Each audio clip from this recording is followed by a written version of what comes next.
Hi everybody, Christian Pritchard, Aurora Importing's culinary adventurous. We're having some fun today. We're in Lazio, and one of my most favorite cities in the world, Rome. And here's the dish we're gonna make.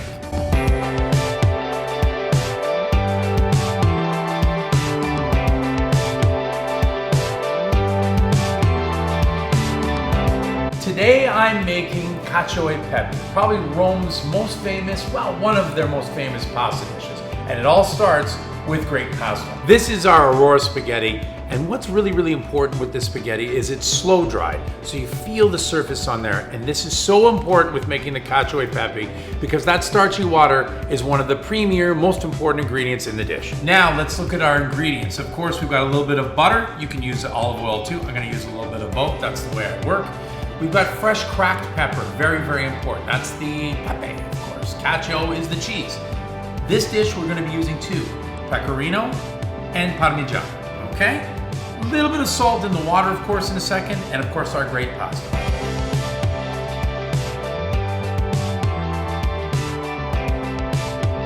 So when making pasta, two very important things. I mean, I don't have to tell our Italian friends this, but everyone else should know, and it's things that I learned many years ago. 4 or 5 to 1 ratio of water, okay? When it starts to fully boil and really work itself in, that's when you bring the salt in, and a good amount of salt because you want your pasta water to taste like the sea. And remember, once we put the pasta in a few minutes, that starchiness that comes out of the pasta is what we want in the Cacio e Pepe. Very important. And as I said about the ocean, the spaghetti is going to take a little swim in our salted hot ocean. So now we're going to get our sauce together, if you will. Okay, so a little bit of butter, a little bit, that's all good. A little bit of olive oil because I like to use both. And remember, the cool thing is when you're doing Italian food and you're using butter and olive oil, you are literally representing the North and the South, and it all comes together in Rome with the Cacio e Pepe. So the next thing we're going to do is we're going to add some pecorino. Parmigiano. Now in old school recipes, it would just be the pecorino, but that's okay that we're adding, hey, a little bit of both, no big deal. A good amount of cracked pepper. Good. Pepe.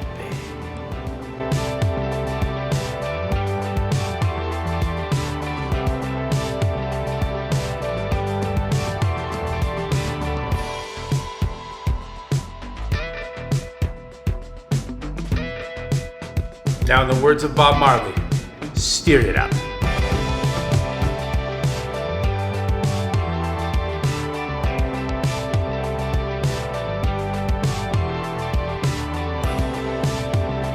Oh, if you could smell that. Now that takes me back to Rome.